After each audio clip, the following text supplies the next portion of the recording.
prophet OPATAFUOR. Ade radidi na prophet OPATAFUOR no. Akanesio aviraneba. Yejino grevi na yejinemu. Yemana iko prophet OPATAFUOR. Yejino grevi endie na yejinemu. Yemana iko prophet OPATAFUOR.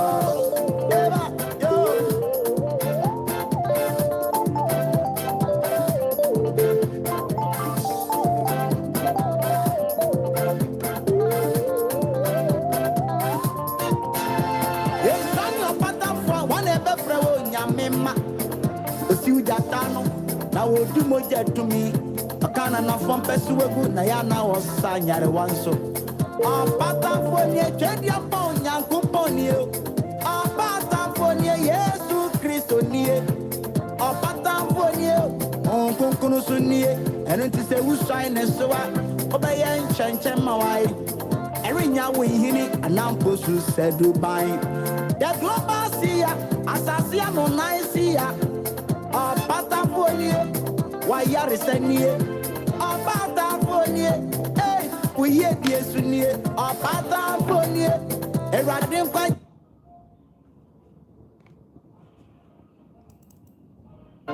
so de mamu wa bebu mu a ede mu ko bi so OPATAFUOR no no yango point na si o se ni papi asosie mu buwe lo basia OPATAFUOR hey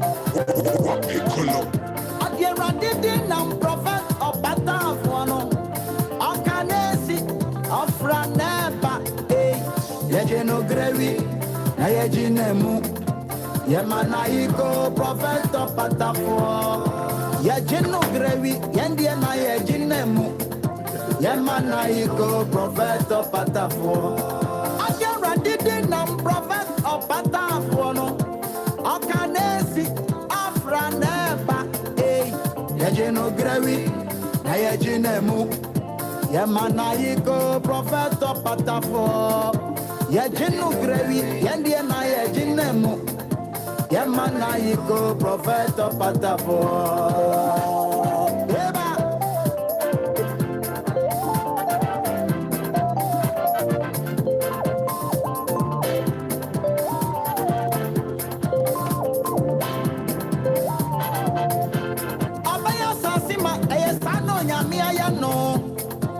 Nana basano ebetia kedi afuo obebu dadia da pain we yisumu akurade apie yemana iko prophet OPATAFUOR erade asiesie no sa my dendene eno se sheki anase usumpa ni chirebe ye no yebehu no OPATAFUOR nsem eno se Ghana maye mesimu se moye kuma ebisa ye mumuna OPATAFUOR no afiri apa ono na wode erade honhom e wone so ono beba beji erade maye free kwaye mo akana esi ofra na eba yejino grevi na yejinemu yemana iko prophet OPATAFUOR no yejino grevi yendie na yejinemu yemana iko prophet OPATAFUOR ade erade na prophet OPATAFUOR no akanesio aviraneba yejino grevi na yejinemu yemana iko prophet OPATAFUOR yejino grevi endie na yejinemu yemana iko prophet OPATAFUOR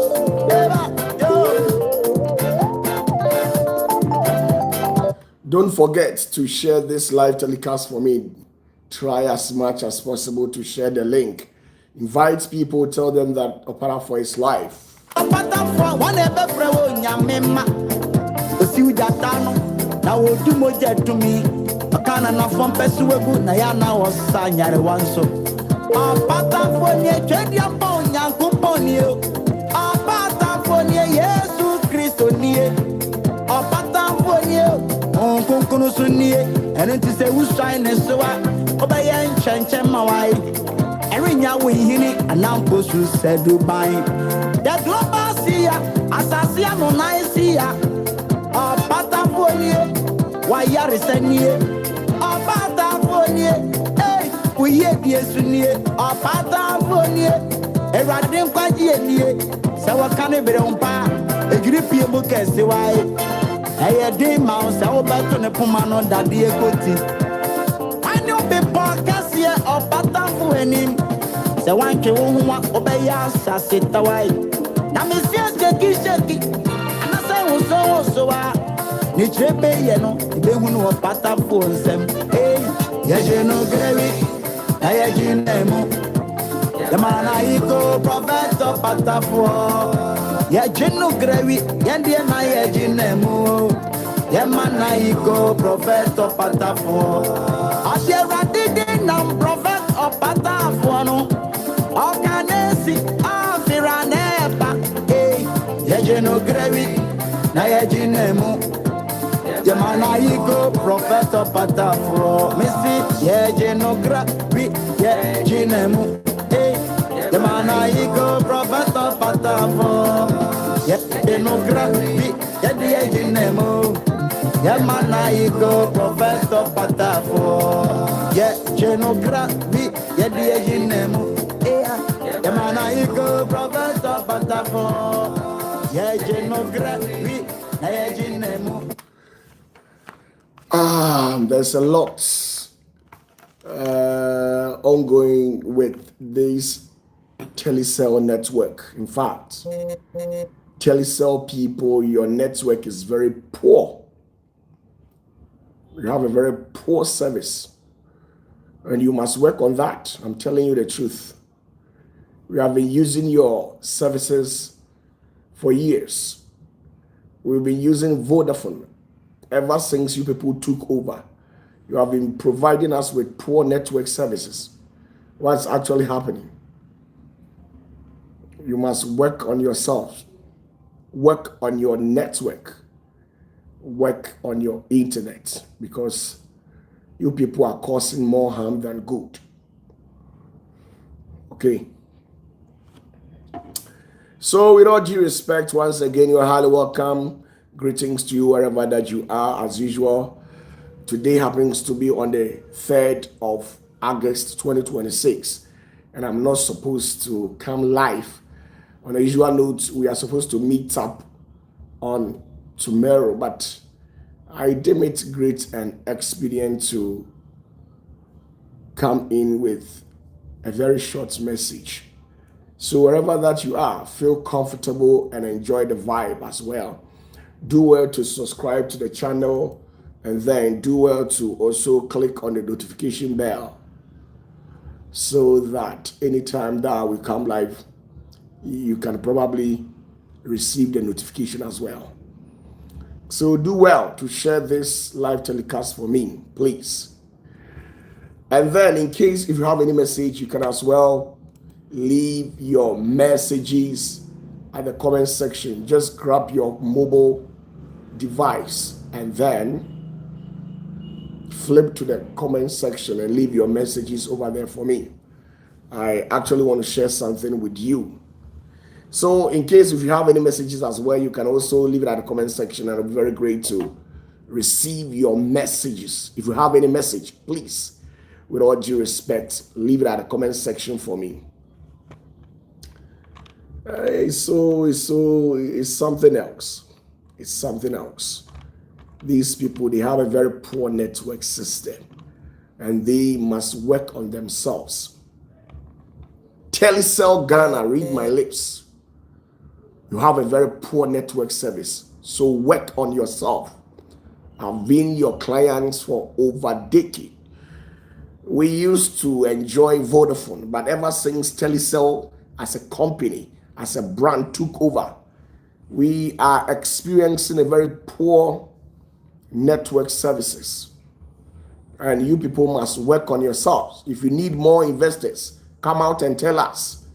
We can support you people. Okay.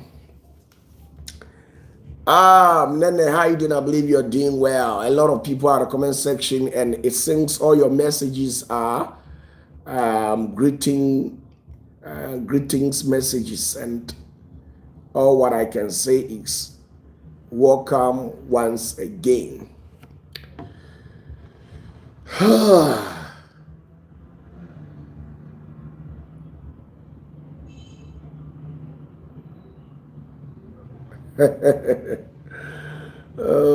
my goodness. Do you have any message? Do you have any message?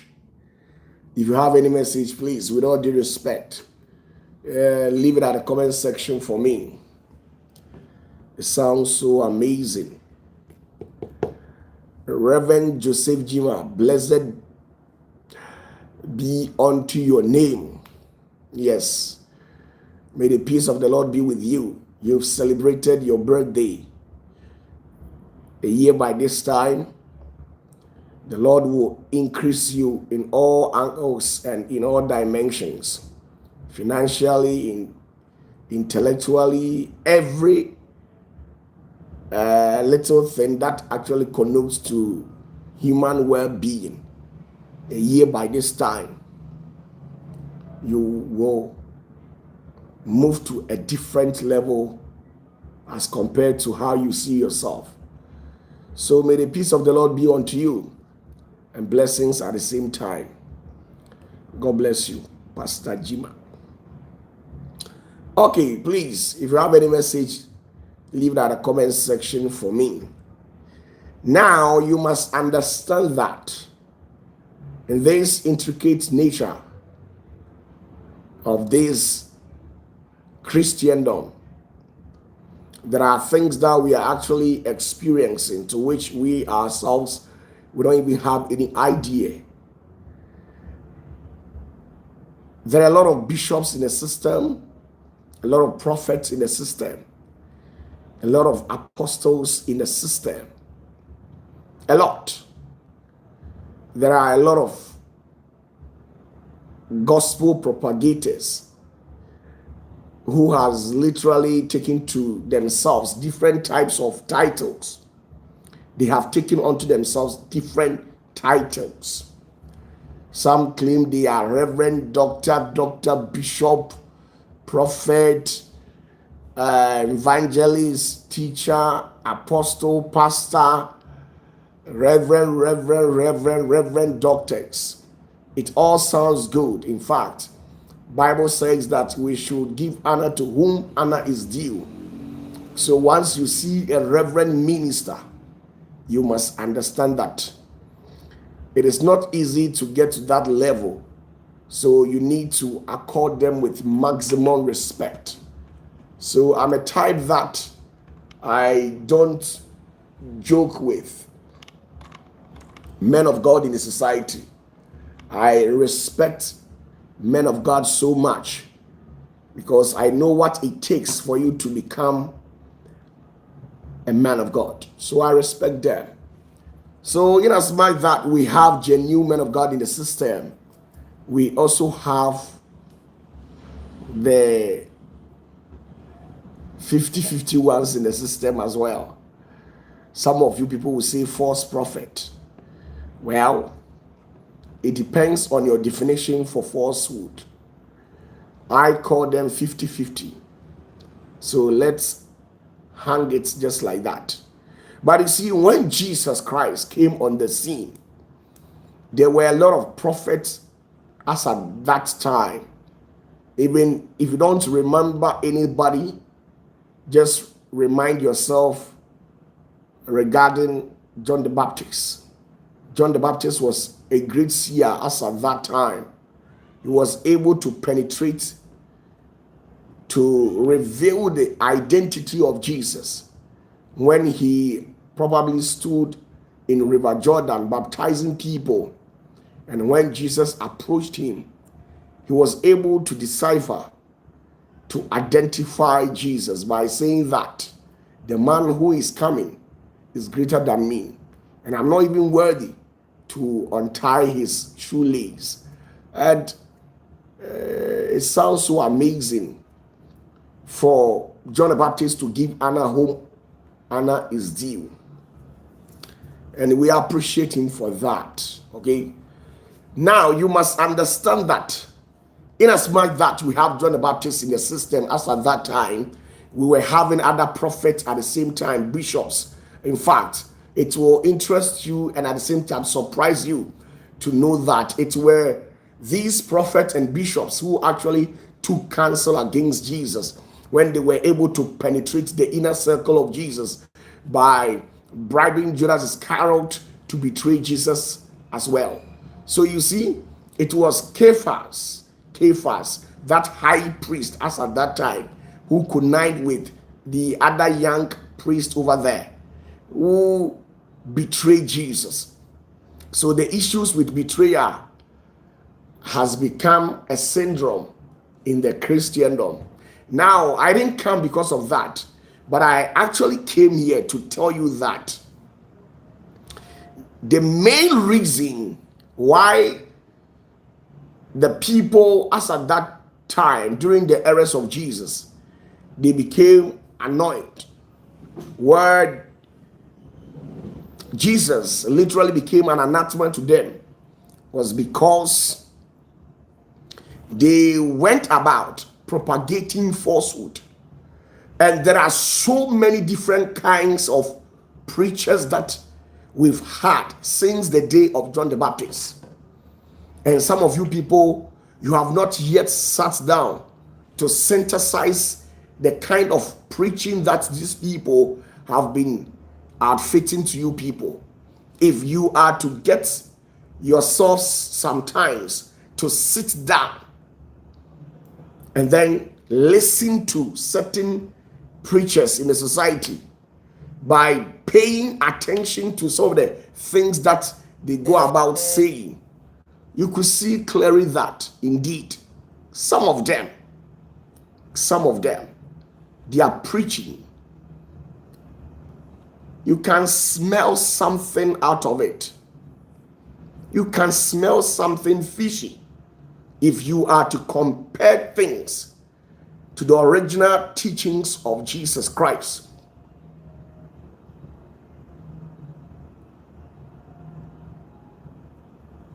Okay? So, now, these preachers, as at the time of Jesus, as how you call them, false prophet, false teachers, false pastors, or fake prophet. It depends on your definition for falsehood, as I've already stated. Now, there are certain preachers in the system, in their mind. They have the secret, but they have intentionally kept it, and they don't want you people to discover the truth, so that they will go about milking people. During the days of Jesus, there were preachers who were portraying this character. There were preachers who had the knowledge concerning the scripture.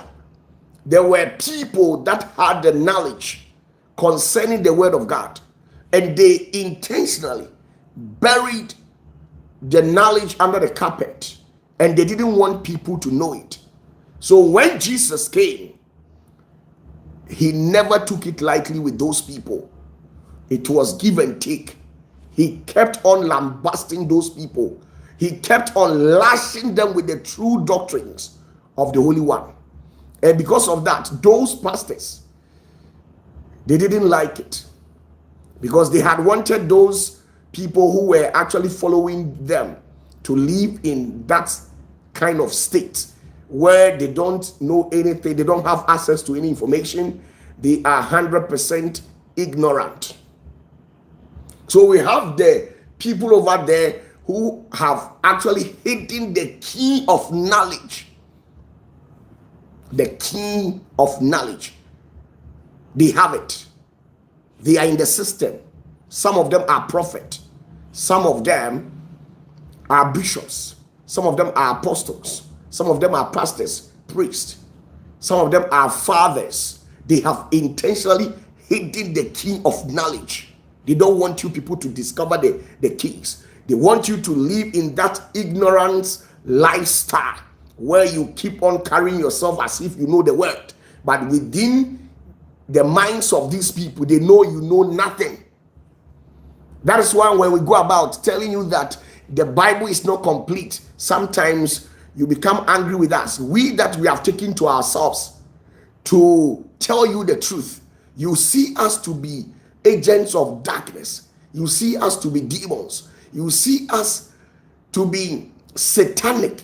So sometimes you'll be looking at us with some kind of an eye. Why? Because why on earth would I open my mouth to tell you that the Bible is not complete? In the first place, you must understand that before the Bible came into an existence, the Holy One had already been there. Abraham came onto the scene without any Bible.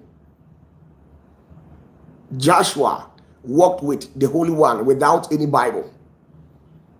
Jeremiah, Habakkuk, Ezekiel, all these people walked with the Holy One without any Bible.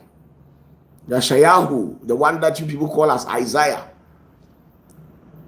Yirmiyahu, the one that you people call as Jeremiah. All these people walked with the Holy One without any Bible. And in fact, whatever that they did was highly worth substantive. So how did we come about with this Bible? I'm not trying to tell you that Bible is not good. If I tell you that Bible is not good, then you must understand that I don't originate from the Holy One.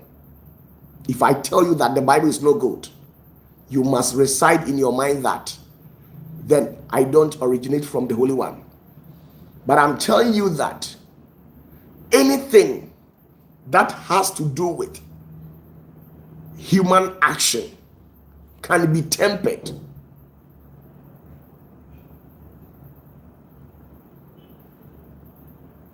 Okay? You must understand certain things. Anything that has to do with human actions, you must understand that because of our nature,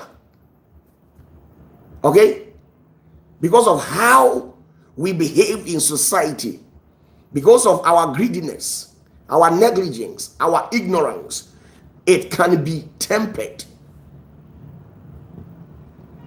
So there were teachers as at the time of Jesus who knew the truth, but because of their evil intentions, they intentionally kept the key of knowledge to themselves. And when Jesus went about preaching the good news, revealing mysteries and giving them the keys of the kingdom, they became furious. They became angry because they didn't want people to discover the truth. They didn't want people to discover the truth. They wanted them to live in that kind of state, suffer, die. Because how would a pastor wake up one day, preach against money, and right after the sermon, he proceed to collect what we call offertory? The one who told you that this and that is vanity upon vanity. Now, this same person has those things in abundance.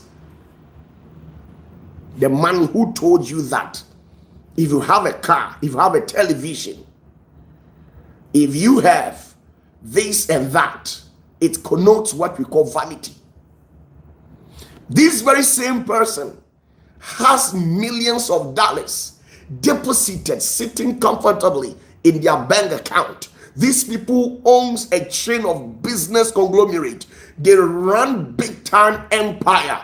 They are enjoying a flamboyant lifestyle, and you are living in abject poverty. This person still mount on the platform during Sundays, Tuesdays, or whatever day that they deem it fit to congregate. These people stand on the pulpit and tell you the same cock and bull story, and you accept it. So when we come out to tell you the truth that no, the path that you people have navigated, it's not going to end you well. We that we have taken to ourselves to tell you the truth, we literally becomes your enemy. We have become your enemy because we have taken to ourselves that no, we will not allow you to sit in darkness. We will throw light onto some of the things that these people have been feeding you with, so that at least if you are to take a decision in your life, you know where to start and where to end. We are the very ones that we have become enemy. You are watching us with some kind of eyes, but the one who lied to you, deceived you, made you to sell everything that you own to your name. Some of you have sold everything that you literally have. Now you have nothing to write home about. You have given offertory countless of times. I'm not saying that when you give offertory, it's a sin. No, the work of God must proceed, and we need we need resources to facilitate some of the activities of the kingdom. So it is very important that when you see any man of God who is suffering financially and you have it, you support them, and by virtue of that you'll be blessed. Because I've never seen anybody who has taken to themselves to support the kingdom, the progress of the kingdom, and these people wallow in long suffering and impecuniosity just like that. Always the Holy Spirit is always with them and ever ready to support them anytime that they face any challenges in life. So it is very important when you see a man of God and then he is suffering or going through certain challenges, and you deem it fit that you have it, you have the resource. If the person is suffering financially, you can support them. You must understand. But there are some people in the kingdom, they have beaten more than what was given to them. They were supposed to bite a measure of 3 inches. Now they have beaten more than 30 inches. And that is an error. So there are pastors in the system. There are bishops in the system, apostles. There are archbishops. They know the truth, but they literally don't want you people to discover the truth. They want you to sit and stay in darkness and still suffer. That is their mindset, because they think if you discover the truth, you will leave them and settle on your own. They think if you discover the truth, they have set you free. You have attained what we call freedom, and they don't want you that. They want you to remain captive forever, so that still they'll be casting their hook into you and be fishing daily. One sea every day, casting of hook, picking out the big ones and enjoying from those people. And that is exactly how they have turned you people into. Now, when we come out and tell you the truth, you think, oh, we are demons. These people, they are demonically empowered, and they know their ministry is probably at risk. So they hide behind scenes to incite. You see, you must understand the realities of ministry. Now, since the day of John the Baptist, politics has invaded the very essence of anything that connotes to human life. In the health sector, we are playing politics over there. In education sector, we are playing politics. In ministry, the apostles, the bishops, our predecessors, the old men in the ministry, they are playing politics. So you see, anytime they see that your message is being deemed as a threat, they see your messages to be a threat, they will pay people to sit in front of camera, hiding behind scenes to incite the public against you. And that is what we call politics.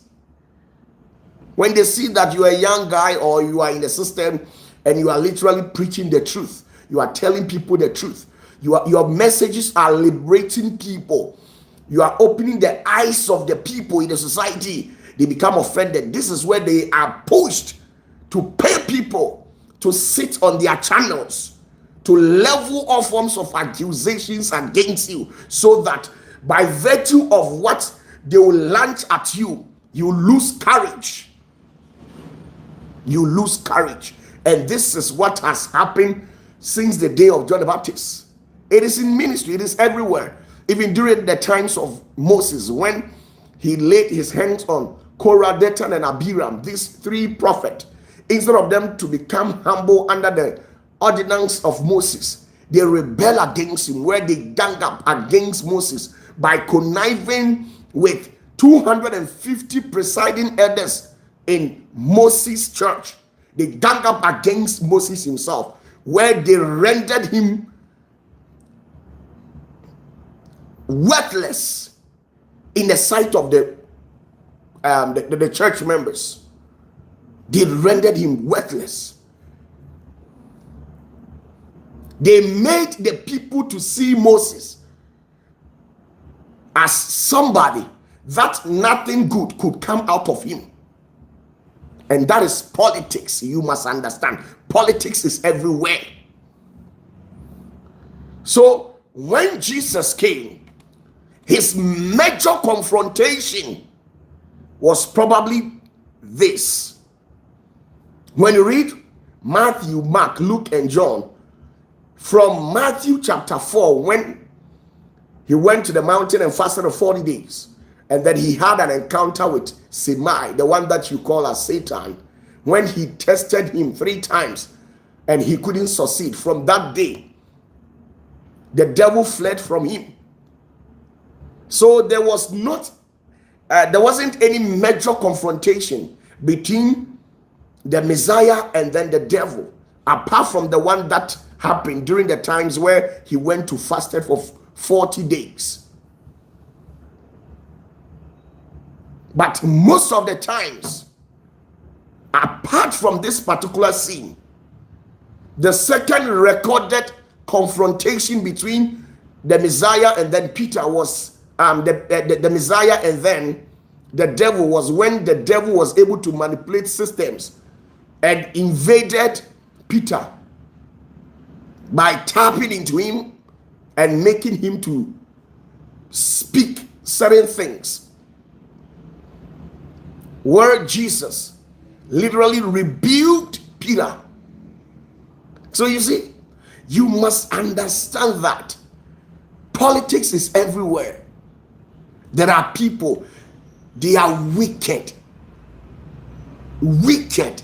I'm telling you, their heart is blackened, but they are intentionally covering what they have in them with Bible. So you never know them unless the Holy Spirit decides to throw light on those people to reveal them to you, or else you can never catch them. I'm telling you that I have received countless of threat attack from bishops that when I mention their names, you'll be shocked, telling me to refrain from my style of preaching, telling me to desist from telling the public the truth, because one day, if I keep on telling the public what I've been telling them, one day they will wake up, and then these church members, they have become vigilant, and when they become vigilant, their ministry will collapse. So they will counter you 24/7. So we have masters and gurus in this world who are hiding the key to knowledge. And when Jesus came, he spoke about it because he knew the system. Jesus knew the system. He knew exactly how these people have intentionally rough handled you people in the society. He knew it. Jesus, he witnessed how the Pharisees and those people have rough handled you people, intentionally burying the secrets in the kingdom so that you suffer. Instead of 1 + 1, which equates to 2, they will tell you that it equates to 10. And then you keep on suffering, working things out to see if indeed you get 10. But you see, you know that 1 plus 1 can never be 10. It is 2. 1 plus 1 can never be 10, but they will intentionally tell you that it is 10 so that you suffer yourself looking for reasons why you added 1 plus 1 and then you arrive at that figure. This is what is happening in society. When you tell the truth, we, the one who are carrying the vessel of truth, you are angry with us because you don't want. You see, our ministry and our teaching sounds so weird to your hearing because for decades you have been listening to that trash that has been emanating from their mouth. So how then will you accept what we are propagating? You will not. Now, when you read Luke chapter 11 verse 52, something happened over there. There were some leaders, some key figures in the society who intentionally hide the key of knowledge in the gospel. They intentionally hide it. And Jesus confronted them. Now I'm reading that. It says, woe to you, experts in the law, because you have taken away the key to knowledge. You yourselves have not entered, and you have hindered those who were entering. They know the secret as to how to get closer to the Holy One, but they will not tell you. Do you know why? They know that when you get closer to the Holy One, you will deal with the Holy One personally. And once you deal with the Holy One personally, you will literally not need them. That is their evil mindset. That is their evil mindset. They know that when they tell you the truth and you get the secret, you stay away from them. So because of that, they have to hide the secret to the kingdom. So Jesus was telling them that you people, woe unto you, because you know the truth, but you have decided not to tell the people the truth. You are allowing them to wallow in suffering. Some of the people in the society are sweating. Our beloved brothers and sisters in Christendom, these people are suffering so much. And there are bishops in the society, there are prophets, apostles, there are pastors who knows the secret, but they have intentionally hidden it. They don't want you people to discover it. And you have been beating about the bush just like that, wandering about like the wandering duke of the air. And this is what is happening. Jesus confronted them. There are people, they have intentionally hidden the kings of the kingdom. So when OPATAFUOR comes out and tell you the truth like this, you don't like it. When I come out to tell you the truth like this, you don't like it. Because his ministry, his style of ministration is too different. I've never heard what he's saying from any pastor's mouth. So you'll be looking at me in some style. Let me tell you, I'm only serving you with the truth. Now open your Bibles to Luke chapter 11 verse 52. If you have your Bibles with you, let's see something from Luke chapter 11 verse 52. If you have your Bibles with you, let's cross-check something out. Let's cross-check something out. Luke chapter 11 verse 52. Read it out yourself. If you are watching and you have Bible close to you, you can cross-check things. This is exactly what Jesus said. He says, woe to you, experts in the law, because you have taken away the key to the knowledge. You yourself have not entered, and you have hindered those who were entering. They themselves, they know their ways are not straight, so they will never enter the kingdom of God. And because of that, if they will not enter the kingdom, then they will also not allow you to enter the kingdom as well. They know it. They know they have issues with the Holy One. They have not rectified it. So there are people over there who are hiding the kings. Have you asked yourself why majority of the Christians scattered across the nations, they are suffering and yet nobody cares? Go to Nigeria, the same story. When you come to Ghana, the same story. When you go to South Africa, Kenya, everywhere, every part of Africa and some part of these Western countries, the Christians who find themselves in these sectors or these hemispheres, they are wallowing through the same problems. What is actually happening? What is actually happening? When Jesus came, he says, I'm the truth, the light, everything. So he can't go about peddling what you call falsehood. Everywhere that Jesus went, he went there with the light. He spoke the truth. And people who heard were amazed. They were highly astonished. But the ministers, as at that time, they didn't like it because Jesus was too deep. He was revealing the secret to the people too much. And they thought their ministries were at risk. Oh my goodness. If you have your Bibles, please, with all due respect, you can cross-check things yourself.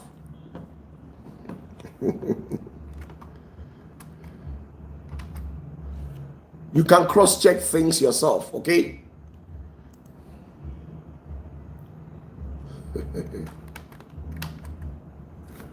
You can cross-check things yourselves. You can cross-check things yourselves. Now, Luke chapter 11, verse 52, it says something over there. Check it out.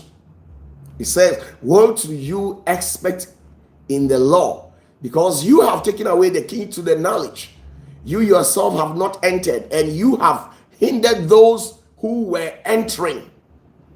That is why from the day you became born again, ever since you got baptized, how many secrets do you have at your possession? You only know that when you go to heaven, you're going to eat fried rice, jollof rice, and those Sunday school messages. That's exactly what you have. Ever since you became born again, ever since you got baptized, what exactly do you know? Simple Bible verses are the ones that you have at your possession. John 10:30, Matthew 11:35. These simple Bible verses, that's what you have memorized, and you are carrying it along everywhere that you go. My goodness. My goodness. So the mama wa be buomwa e de muko bi so patafoɔ no no yango point na si o se ni papi asosie mu buwe lo basia patafoɔ hey adiera didi nam prophet of patafoɔ no okanesi ofraneba yeje no grewi na yeje nemu yemanai. Now there is a set of pastors, a different category as well. We call them the shutters of the kingdom. The shutters of the kingdom. There are certain categories of pastors in the society, certain categories of men of God. They are prophets, they are teachers, apostles, evangelists. They are the teachers of the kingdom. And in the eyes of the Holy One, he sees them as the shutters. Why? Read Matthew chapter 23 verse 13. Jesus described these people. Matthew chapter 23 verse 13. He says, woe to you, teachers of the law and Pharisees, you hypocrites. You shut the door of the kingdom of heaven in people's faces.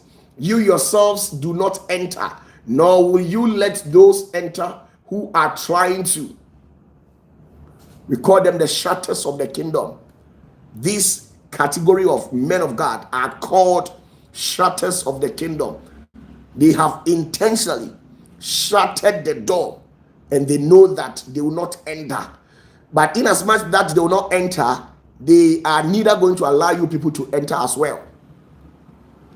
And these people are the ones in the society who are advocating for the worship of different entities. I'm worshiping angel this, angel that, angel this. They are the shutters of the kingdom. They are hypocrites. Their messages, some of them, their messages are so barbaric. Their messages are centered on ego. You could sense it that the message they are feeding or keep on administering, it has nothing to do with the Holy Spirit. When they are jealous of somebody today, they mount on the pulpit. They chastise their fellow men of God, knowing fully well that they are doing a good job, knowing fully well that they are doing a good thing. They know it. They know that this fellow is doing a good job. But instead of these people to congratulate them, they will rather lambast them, pay women, stay on other social media platforms to chastise these genuine men of God in the system, trying to peddle falsehood about them so that people will get confused. Sometimes you listen to some of them and you know that within your spirit, this man is speaking the truth. But you see, there are some forces which is not allowing you to receive what we are giving to you, because the forces keeps fighting you, telling you to run away from the truth. And that is what we call the shutters. They have shut the kingdom. They themselves, they are not going to enter the kingdom, and they are neither going to allow you people to enter the kingdom as well. And they are all called men of God. They are all called evangelists. We call them the shutters. They have shuttered the kingdom. The door to the kingdom, they have shut it down. Now you can find this category of persons under Matthew chapter 23 verse 13, and it reads, it says, "Woe to you, teachers of the law and Pharisees, you hypocrites! You shut the door of the kingdom of heaven in people's faces. They stand before you and lie to you, make you to believe in what they are saying, having the perception that they are telling you the truth, not knowing that the message they are feeding you is centered on what we call anger. You don't base on anger and preach to your church members. You don't base on hypocrites. There are some men of God in the society. If you buy a car today and they don't have it, they will intentionally mount on the pulpit and chastise you. They will lambast you publicly, telling people that you are too materialistic. The reason why they are leveling all forms of accusations against you is because you have bought a car and they don't have it. So because of that, they are telling you that you are too materialistic. There are so many evangelists in this country. At first, they were preaching against the taking of offertory. Today, when you go to their churches, they take offertory more than 10. These people are called the shutters, and they will never enter heaven because of their nature, because of how wicked they are. They are hypocrites.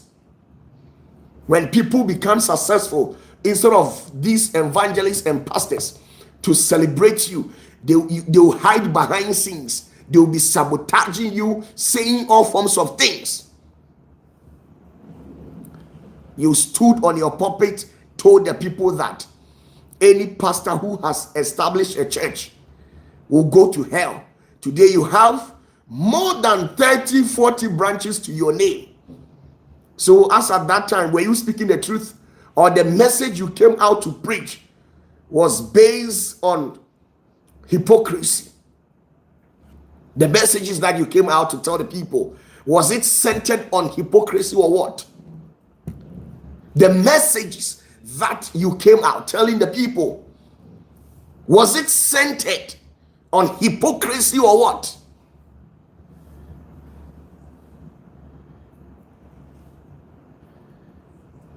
So these are the shutters of the kingdom. They intentionally tell you that, oh, money is the root of all evil. Right after preaching this particular gospel, they take offering from you. So my question is, preaching against a particular evil, wasting your time to receive the same evil, what are you insinuating? What are you trying to tell us? Sometimes you know that the messages they are preaching, it doesn't come from God. It doesn't come from God. It comes directly from their own egoistic attitude, from their patterns of behavioral. This is what comes directly from their innermost. They don't have anything good to serve you people. They will see a fellow man of God prospering. They will intentionally mount on a pulpit and tell you that, oh, leave them. They are this, they are that. They are the shutters of the kingdom. When Jesus came, he confronted them. He told them that woe unto you. Your messages are based on hypocrisy.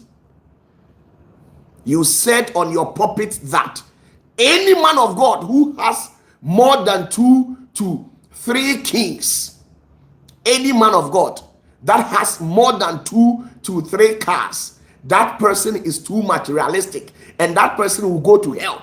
Today you have more than 10, 15, 20 cars. Are you not a hypocrite? You are hypocrite. You are hypocrite. You are a shatterer of the kingdom. You shut kingdoms. Because of your messages, you have paralyzed thousands of people. You have shattered their destiny. People who were supposed to make hay whilst the sun is shining, you literally bombarded a falsehood to their hearing. And when they held onto your message, today their destinies have been shattered. It has been torn apart. This is what some of the pastors in societies have done to the church members. Instead of these pastors to tell you that you must work hard, sweat, and God will bless your sweat. Work hard to change your environment. Work hard to change your status in society. Work hard so that at the end of the day, you can make ends meet. Don't navigate to the evil path. Don't become envious of your fellow. Don't become greedy. Don't become jealousy. Because at the end of the day, all these petty sentiments comes directly from the corridors of the devil. So stay with a clean mind and a clean heart and hustle hard. The Holy One will bless you. They never told you that. They made you to believe that all the things that we have in a society are evil. So stay away from it. Today, these pastors are enjoying their lives when they are literally not feeling well. They fly in first class, go to Germany, Italy, Spain, Canada, the advanced countries, just to go and receive treatment. Today you are living in the corridors of Africa. You are living in that darkness. When you are suffering from just headache, stomach aches, you can't even provide just $200-300 to buy medicine to cure yourself. You can't. You know why? Some of you, your destinies have been shattered by these kingdom shutters. They have shut down the kingdom of heaven.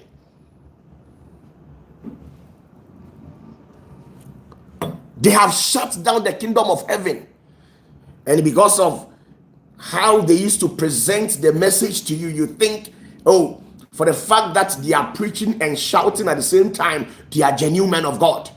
They'll come and stand on the pulpit and start telling you, I'm telling you that if you're a fornicator, you will not go to heaven. I'm telling you that if you don't stop fornicating, if you don't stop drinking, you will not go to heaven. I'm telling you that after impersonating all these characters, what happened next? Behind the scenes, within their heart, the Holy One deals with everyone personally. The Holy One knows everybody's shortcoming. He knows that irrespective of preaching against fornication, you, the pastor, you are a hypocrite. He knows it. You are a hypocrite. Kingdom shatters. You have paralyzed so many people's destiny, destroyed them. You have teared them apart. Some of you are not receiving good education. You can't even provide good education for your children. Good health, you can't afford it because of a message you heard from the mouth of a certain man of God. There's this guy who used to hail from Germany, who lied to the people that the world is coming to an end, and because of that, he authoritated the people to sell everything that literally belongs to them. He took more than 500 to 1,000 people's money, and then he ran to this country. Today, I'm here to tell you that he has come to build for himself a powerful architectural masterpieces. He is now into real estate. The one who was telling you that when you put on golden earrings, golden necklace, golden bracelet, you go to hell. This guy is sitting on TV. Today he has a measure of things that was manufactured out of gold. And he claimed to be a man of God. He has paralyzed so many people's destiny, ran to this country. Today he's enjoying life with his family. This is what is happening. We are here and somebody keeps on bombarding falsehood, telling the people that 2028 the world is coming to an end. And he knows that what he is saying, he was peddling falsehood and trying to inculcate fear in the heart of people so that he can literally take everything that you have labored for. Because in 2028, if the world is coming to an end, what else? You say to yourself that you're not going to work, and even if you have it, the little you have amassed unto yourself, you go and hand over to those people. So they have navigated to the dubious path where they have been extorting and exploring people by bombarding falsehood, telling people things that are not real. You are telling people that the kingdom of God is at hand, and in 2028 the world is coming to an end, and you still go ahead building.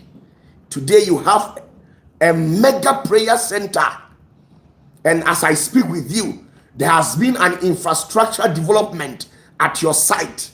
Whom are you deceiving? These people have evil intentions. Their heart is dark. They are blackened by nature. Demons in human disguise. Wicked people.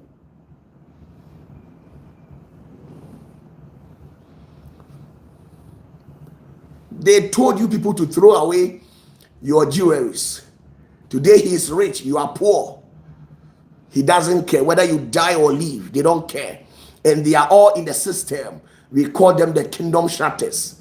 And Jesus was actually against those people.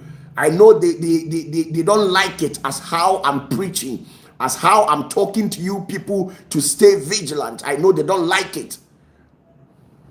Matthew 23 verse 13, it says, "Woe to you, teachers of the law and Pharisees, you hypocrites! You shut the door of the kingdom of heaven in people's faces. You yourself do not enter, nor will you let those enter who are trying to."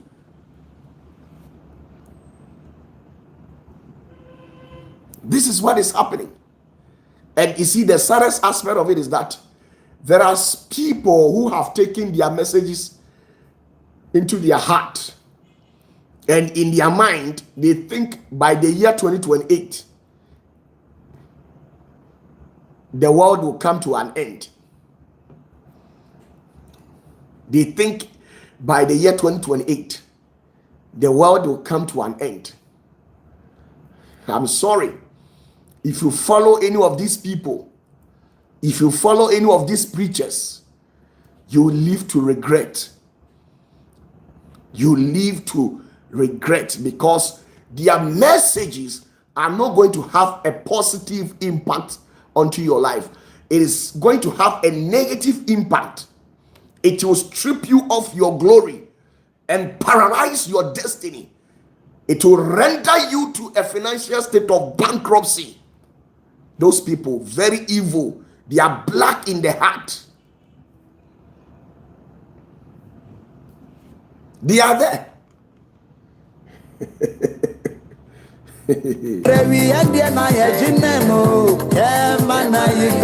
Prophet OPATAFUOR.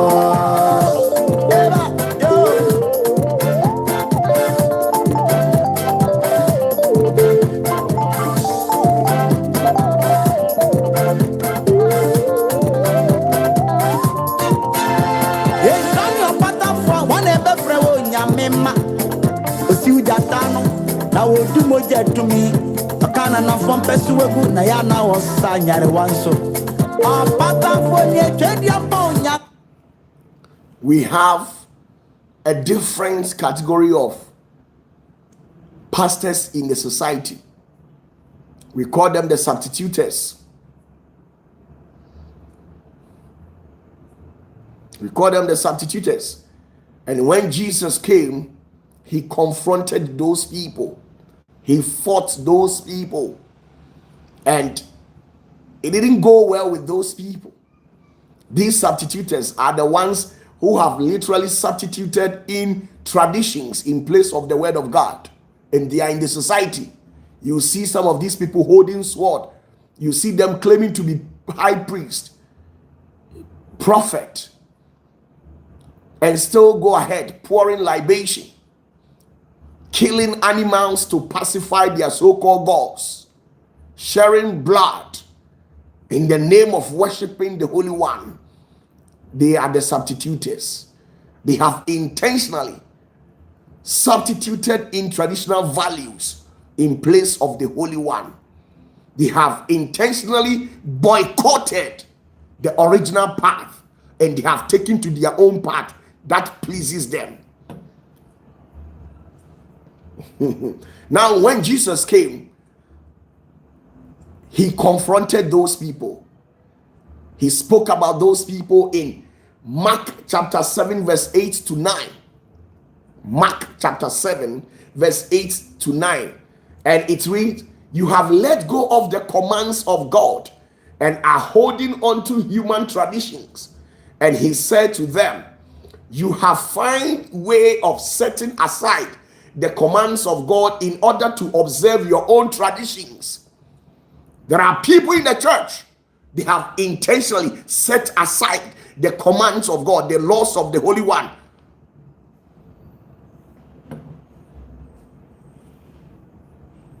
They have intentionally set aside the commands of the Holy One. Oh, forget it. When you pour libation, when you drink, nothing will happen to you. Oh, you just forget them. You see, these small preachers, now in his or her mind, they feel once you are grown up, you are worthy to be followed. And that's how you black people, that's how you think. You think the grown-ups are the ones that are worthy to be followed. So these people, they are the substituters. They have intentionally substituted in the values of tradition in place of the commands of the Holy One. So when the Bible tells you that do this, they counter that particular message with their evil intentions. These people, they are the black and white in the society. There are so many fetish priests and priestesses. They have the Bibles with them, and at the same time, they have their deities. These so-called pastors, they are in the society. Some of them, they wear black, black, red, red, white, white. And then sometimes you'll be seeing them dancing in the mysterious ways, carrying certain things. They have been carrying sword and stuff in the society. Now, I'm not saying that if anybody carries a sword, that person is evil. No. But by their fruit, you can read them out. You know them by yourselves, because I believe you have been watching them on other social media platforms. They are the substituters. They substitute in values of tradition and boycott the commands of the Holy One. Prepare concocted object, concocted charms, and give it to you. They are the ones that we call as substituting human traditions for God's truth. They are the substituters. They intentionally substitute in the values of tradition and boycott the doctrines of the Holy One. And that is it. When Jesus came, that was what these people were doing, and he confronted them.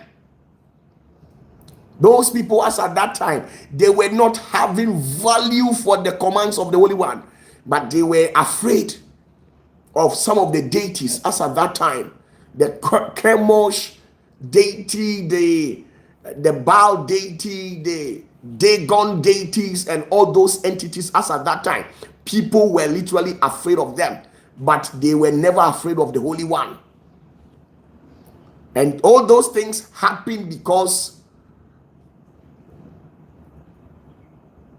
the leaders, the pastors, they were all joining hands in worshiping Baal in secrecy.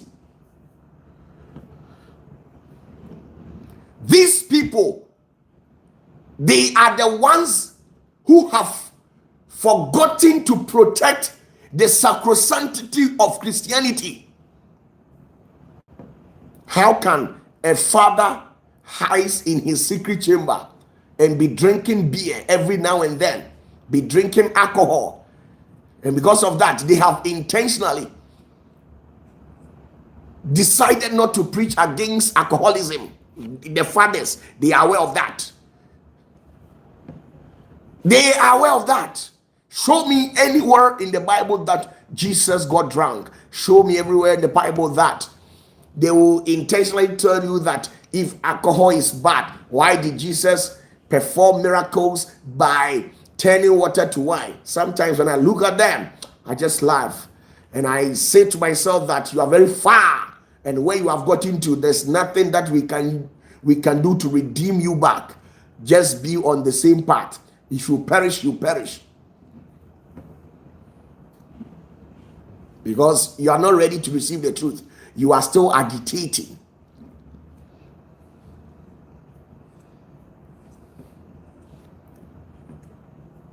So these were the people in the society.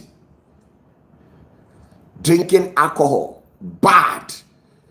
The fathers in the society, they have become alcoholic addicts. They have become alcoholic addicts. The fathers in the society, they have become alcoholic addicts. They drink to stupor. They behave themselves publicly, but behind the scenes, they misbehave. They drink to stupor. They are alcoholic addicts. Beer drunkards. Appetition drunkards. Local gins. They have it in their fridges.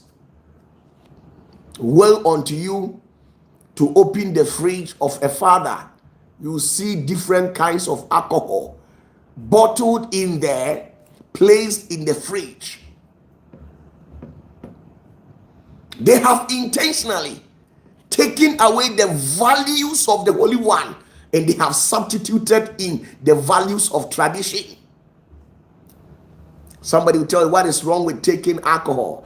You see, they will still agitate because this is what they have been made to believe. And Jesus was literally talking about those people in Mark 7 verse 8 to that. He said, you have let go of the commands of God and are holding on to human traditions. And he said to them, you have found a way of setting aside the commands of God in order to observe your own traditions. This is what is happening. Matthew chapter 15 verse 6. It says, thus you nullify the word of God for the sake of your tradition. You nullify the word of God for the sake of your tradition. This is what is happening. Oh my goodness.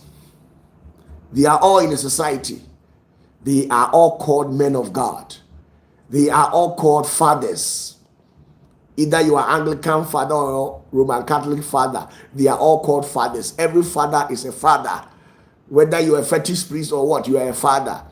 Whether you are whatever, you are all fathers.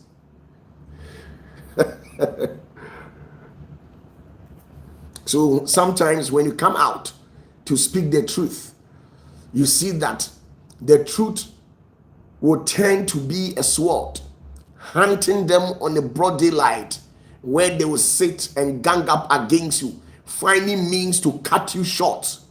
Because if they allow you to continue what you're doing, a time is coming that you open the eyes of the people, and the people will not follow them again. They did the same thing to Jesus. After they have sat down, connived against Jesus, they later arrive at the conclusion that there's nothing that they can level against him. And the people said that if you leave him to still carry around with what he's been teaching, all people will follow him. All people will follow him. Because what Jesus is teaching, he's not teaching something diabolic. He's teaching a real gospel.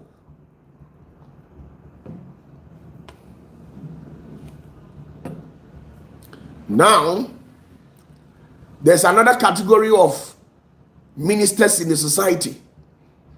We call them the generation of the blind messiahs.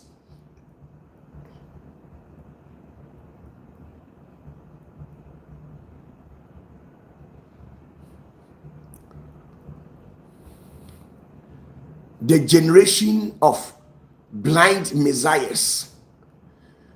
They themselves, they are blind, and they are leading you people, the blind ones, as well. So Jesus looked unto them and said to them that if you don't believe what I'm saying, the people you are following are blind. So if the blind leads the blind, you all fall into a pit.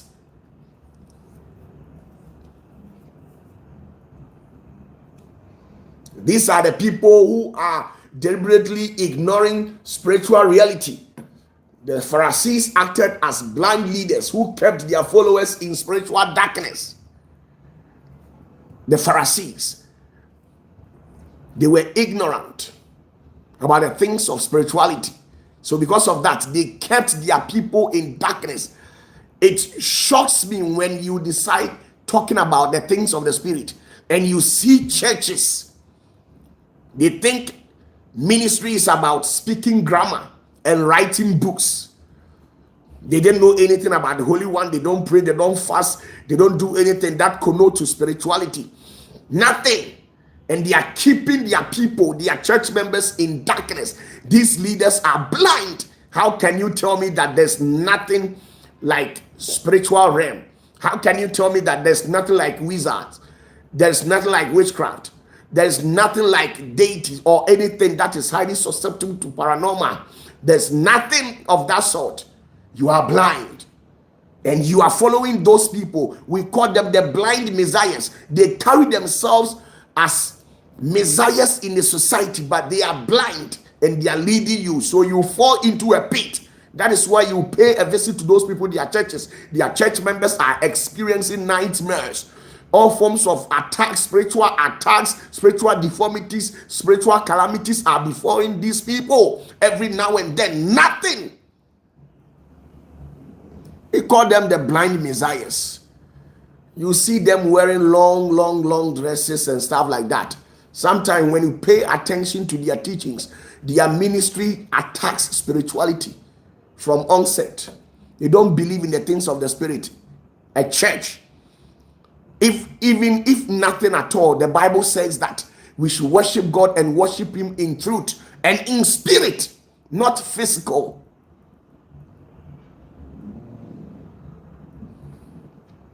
The Spirit of the Lord says we should worship him in truth and then in spirit. But these so-called men of God in the society, they are worshiping the Holy One in flesh. They don't believe in the things of the spirit. When you talk about the things of the spirit, they said, oh, you are becoming over spiritual. Why should you spiritualize everything? You see, if you do this, if you do that, every day, these pastors, they are on the mainstream. They are the blind messiahs. They wear long attires, long dresses, long journeys, speaking good grammars. They have nothing for you people. They can't pray for you, they can't help you, they can't assist you. If you are dying, you die. When you enter into their churches, demons have possessed even Osofumami over there. Blind messiahs. They don't deliver their church members. They don't pray for them. They don't do anything. Surface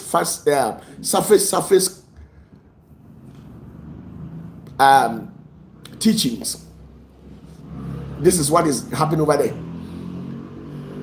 You see, when Jesus went to the church and healed the woman who was literally suffering from the hunchback, the people at that church, especially the godfathers over there, they attacked Jesus by telling him that you are not supposed to do these things right in front of the people. Do you know why? They are saying this out of jealousy, because they know that if the people get to know that there is a man in our midst who can liberate us from our spiritual entanglement, then they will follow that man. So because of that, they were trying to subvert and circumvent the ministry of Jesus.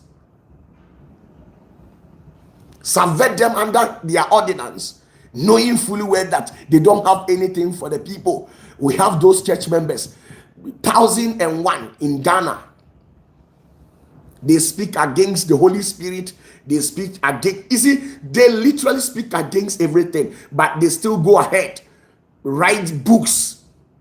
They write books for you people to read. Nothing. They will tell you that even if your wife is in her menses, you can go and have your way with her. Even the monkey who lives at the jungle knows that if the female monkey receives her monthly disintegration of the surface of the uterus, where there is a flow of blood, they are not supposed to touch this particular female. They walk them away from a distance until they stay in that for 7 days. This is where they allow the female monkey to get closer to them. Go to the jungle and ask. They are aware of this. The chimpanzees and all orangutans and stuff in that category, they know this. But there is a church in this country who keeps on teaching falsehood, bombarding falsehood, telling people that you can sleep with your wife as far as you have paid her bride price. You can sleep with her even if she's having her menses. Blind messiahs. So once that blood, the menstrual blood, once it touches you, it weakens your inner mind, weakens your inner spirit, and you become vulnerable in the sight of the Sitra Achra. You become a prey to the dark world. So you tell them you are going to Kumasi from Accra, on your way coming, accident, you die, a cataclysmic activity, just like that, you die. Now the question in here is that you have paved way for the Sitra to attack you. Your days on earth were not due, but because you have contaminated yourself through sexual immorality. And all these people, the pastors, you see,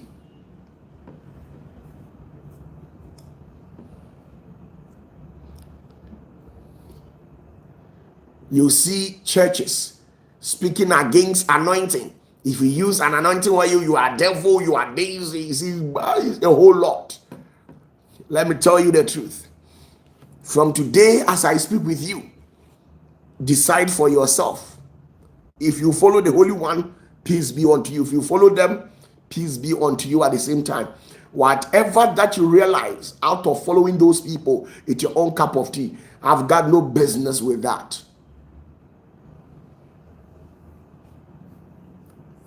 Now, Matthew chapter 23, verse 16, it reads, it says, "Woe to you, blind guides. You say, if anyone swears by the temple, it means nothing.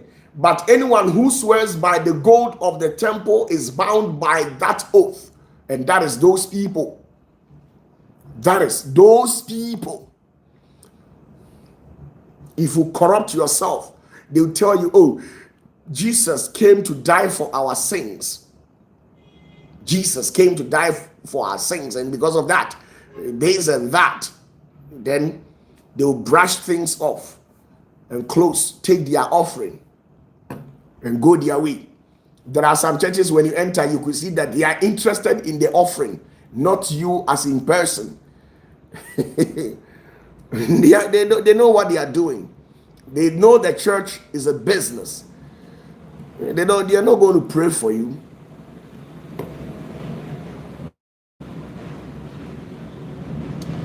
Now, this is it.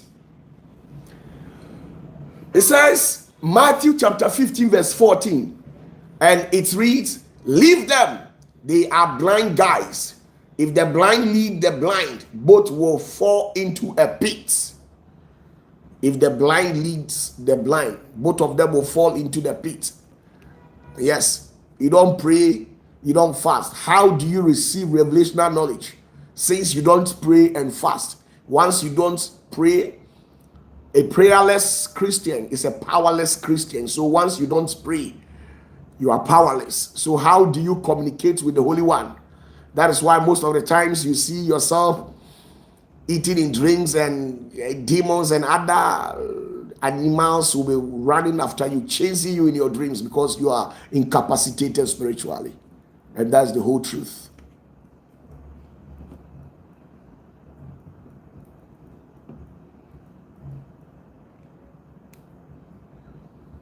Now, let me tell you, people, there are people too, we call them the corruptors.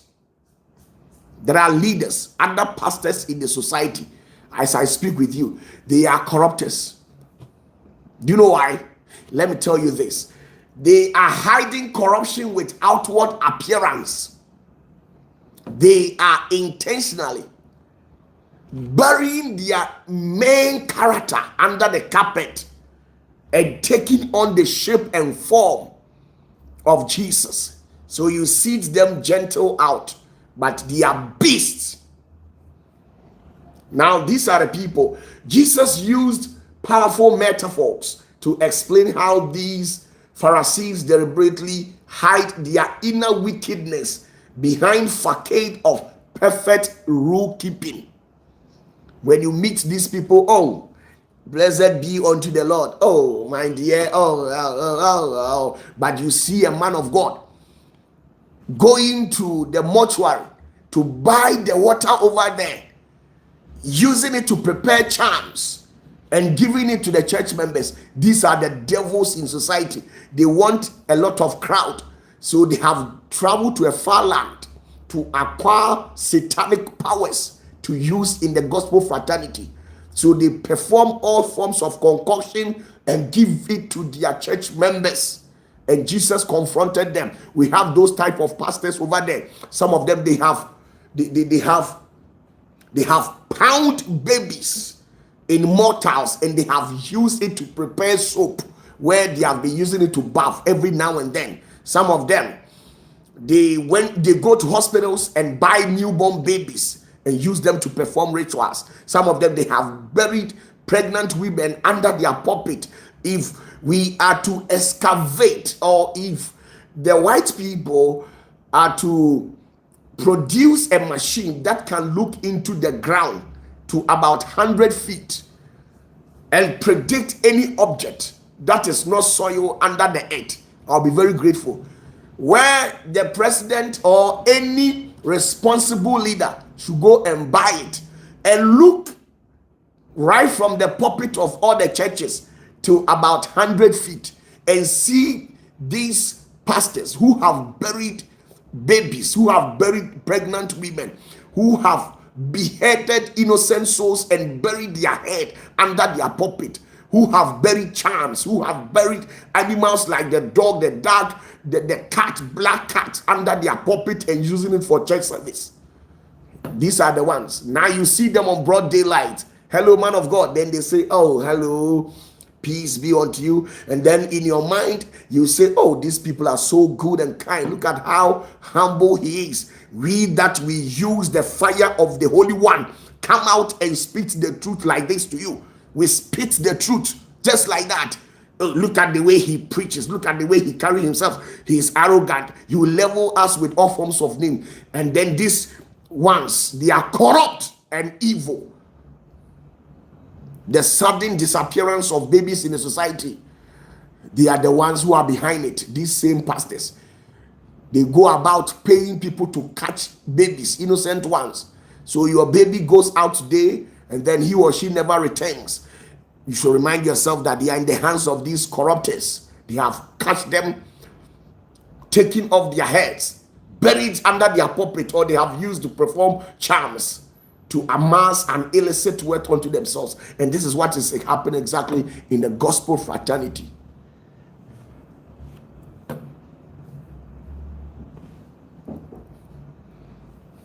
Now, this is it. When you read Matthew chapter 23, verse 27 to 28, it says, "Woe to you, teachers of the law and Pharisees, you hypocrites! You are like the whitewashed tombs, which look beautiful on the outside, but on the inside are full of the bones of the dead and everything unclean. In the same way, on the outside you appear to people as righteous, but on the inside you are full of hypocrisy and wickedness." Wickedness. There are pastors who are wicked.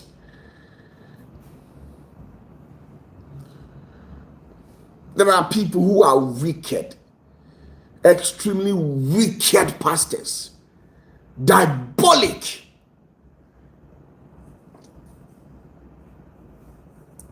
Now, Luke chapter 11, verse 39. Then the Lord said to him, "Now then, you Pharisees, clean the outside of the cup and dish, but inside you are full of greed and wickedness."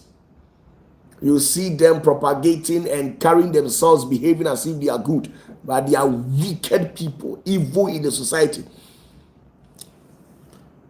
A perverted heart, wicked.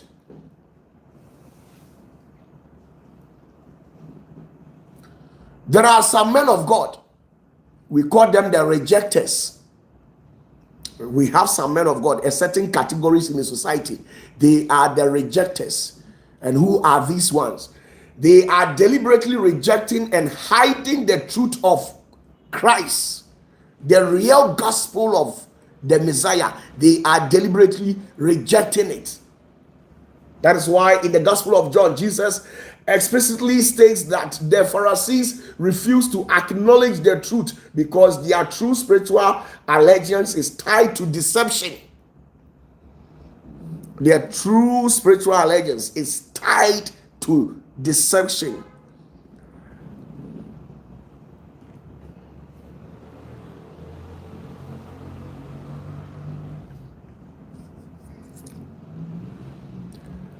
Deception. We call them the rejectors. Now, John chapter 8, verse 43 to 44, it speaks about these people, and it says, "Why is my language not clear to you? Because you are unable to hear what I say. You belong to your father, the devil. When he lies, he speaks his native language, for he is a liar and the father of lies. Yet because I tell the truth, you do not believe me." Yes, we have the rejectors over there. You are tied to deception. You hate the truth. I don't know why when we speak the truth, then you are shivering and all of a sudden you become furious because they are saying the truth, a simple truth. Why? You see your heart boiling against the person speaking the truth because you are a demon in disguise. Some of the pastors, they hate the truth. That is why you bypass and trespass. I teach you a lesson. That is me. You trespass, I teach you a lesson and prove to you that I have what it takes to take you down. You can go and affiliate yourself to whatever kingdom that you believe. If you believe in an occultist society or whatever, you trespass, I'll take you down. There are other subcategories. I want to end here. Today, heaven and earth should bear us witness. As I've come your way, choose for yourself what you will worship. I wash my hands from your destiny and life, from your will and ego. Today I wash my hands. May the heavens bear us witness in all the rest of your life. I've spoken the truth.